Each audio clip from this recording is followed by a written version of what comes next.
اللهم صل على سيدنا مولانا محمد وعلى آل سيدنا مولانا محمد وعلى وسلم صلوا عليه صلاۃ والسلام علیک یا رسول اللہ وعلى آلک واصحابک یا حبیب اللہ۔ اللہ پاک نے اسراف کرنے والے شخص کے بارے میں سختی سے ممانعت فرمائی ہے کہ اپنی ضرورت سے زیادہ خرچ کرنا اسراف کہلاتا ہے۔ آج ہماری اکثریت اس طرف متوجہ نہیں ہے۔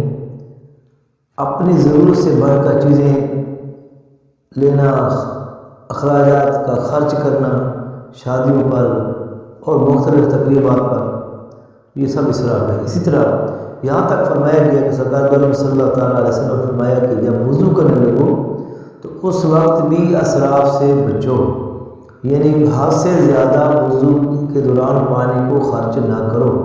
ہماری اکثریت کیا کرتی ہے، ٹوٹی کھولی اور کچھ باتیں کرتے رہتے ہیں، اور ٹوٹی چڑھ رہی ہے، استیلے چڑھا رہے ہیں، اس کے بعد ایک آزاد ہویا، ٹوٹی چڑھ رہی مسلسل اور فل چلا رہتے ہیں۔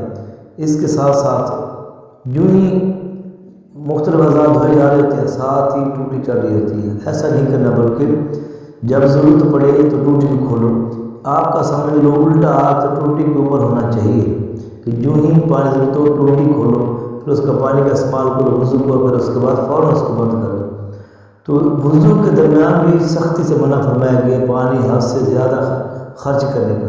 تو ہم تو دنیاوی کاموں میں کس طرح کتنا خرچ کر سکتے ہیں، تو یاد رکھیں کہ حد سے بڑھنے والے کے بارے میں سختی سے منع فرمایا گیا، اور حد سے کم کرنے والوں کو بھی سختی سے منع فرمایا گیا کہ اپنی ضرورت سے زیادہ خرچ کرنے والے ان کی تردید فرمائی آپ نے، اور جو ضرورت پر بھی خرچ نہ کرے ان کے بارے میں بھی آپ نے فرمایا کہ اپنے ہاتھ کو گردن سے باندھ کر مت رکھو، اسی طرح ہاتھ سے زیادہ نہ خرچ کرو۔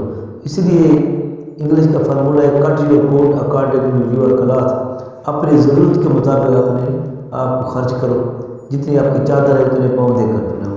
تو اللہ تعالیٰ ہم سب کو اسراف سے بچنے کی توفیق عطا فرمائے۔ آمین بجاہ نبی الامین وصلی اللہ تعالیٰ علیہ وسلم۔